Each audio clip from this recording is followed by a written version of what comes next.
East High School here in Salt Lake City has managed something on a grander scale that no other high school in the state has. The school's PTA and the Family and Student Support Organization realized they had a huge problem. So many refugee families at the school. As a matter of fact, a lot of the students who went to the school were the heads of their families' households. There was a large number of kids who were homeless or living in their car. And then there was a very large chunk of the school that was actually under the poverty level. So they needed something more. There were random requests like help with dental care if a kid knocked his tooth out in football practice, to bus passes to get to school on time.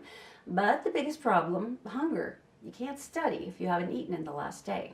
So they invented the stash. Yes, we do this every day after school so that kids can come and just take what they need for their families or for themselves. We have binders and notebooks. We have pens, papers, any resources they would need. I grew up homeless, and so not being able to have like food and stuff was a hard thing. You don't know when your next meal is, and so at school there's breakfast and lunch, not dinner, but we'll find a way to work it. So being able to know that I have food there and I have friends who are willing to help and stuff is just a great motivation to be able to go to school and just not give up.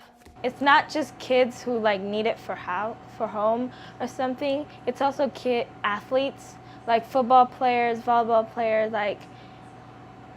Anybody can come down here and take a snack. I think ramen is really popular. The football boys really like it's just a fun, crunchy snack that people really like. So we always try to keep stock on that. Actually, the most helpful thing is the notebooks and binders and pens, because teachers don't usually give you that stuff, and so you have to get it on your own. And if you can't get anywhere or you forgot, you could just come here and get notebooks. It's not just food. United together. And it really began small, and then those conversations really started happening from, hey, can we get these kids a little snack after school? Can we get these kids food that they can take home? To having a counselor say in an SCC meeting, you know what? They really need a place they can do laundry. We have all the laundry supplies so they can start a load of laundry. They can lock all their things in a locker. They can go to class, come back, and throw their stuff in the dryer. And you know what? By the end of the day, they have done, a lot of kids, they can get their whole laundry done for a week in a matter of one visit here a week. We don't want the social divide that most schools have here at East. And so we're just trying to make it seem natural that it's okay to be low income, it's fine, because we have the resources for you to be successful in school.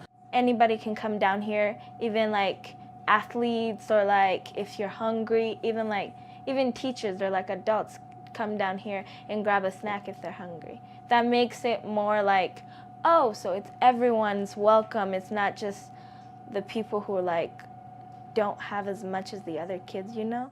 And it does not stop there. There's the Leopard Boutique where kids can go in and they can find clean and fashionable clothes that look like what their peers are wearing. You see, there are studies that show time after time that if kids fit in, if they look like the other students, they'll stay in school longer. And also, moms can come up and pick up appropriate office clothes or maybe a new pair of winter boots for one of the younger siblings.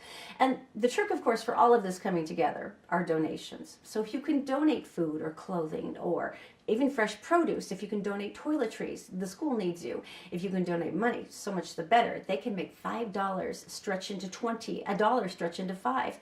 But of course, if you're a professional and you can offer services, always very, very gratefully received. And the nicest thing, if you just want to volunteer, they will welcome you with open arms. Now, if you need more information on how you can help the school, or maybe you'd like to start a similar program in your school, you can contact chris.barta@slcschools.org. Or you can just go to the East High website and check on the Family Support Services link.